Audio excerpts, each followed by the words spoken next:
In today's video, we are going to quickly show you the best way to operate a parts counting scale and give you a few important tips for best results. So don't go anywhere. Okay, to use a counting scale, you will need to follow these steps. Number 1, place the scale on a flat, stable surface. If the scale has a level bubble, make sure to adjust the feet to level the scale. Number 2, turn on the scale and wait for it to stabilize for a few minutes.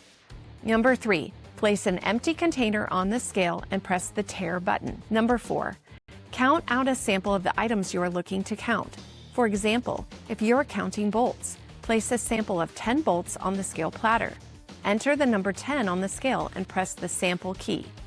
Number 5, now add the remaining bolts to the scale and look in the quantity window for the total count. Counting scales can save you a lot of time versus counting by hand. Here are a couple of pointers to make your parts counting go smoothly. First, you need to count only one type of item at a time. In other words, you can't count screws and nails at the same time. Also, watch out for variances in part weights. Even though all your machine screws supposedly weigh the same, sometimes the same exact items may weigh slightly different. This is why it's usually a good idea to use a larger sample size, like 20 pieces, for example. That way, any variances between different batches of parts will balance out and result in an accurate average piece weight. Also, be sure to take advantage of the piece weight enhancement feature found on many counting scales, which allows you to fine-tune your average piece weight while you're counting your items. Also, another thing, when purchasing electronic counting scales, many customers choose counting scales with large capacities since they feel like those will cover everything they could possibly need to count.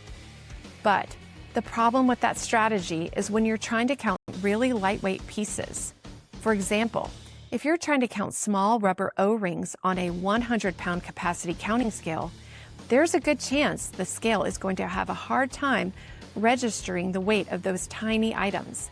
A 6-pound capacity counting scale might be the better choice for this application. I hope this video on how to use a counting scale has been helpful to you. Another great idea is to contact your scale company for advice on what counting scale they would recommend.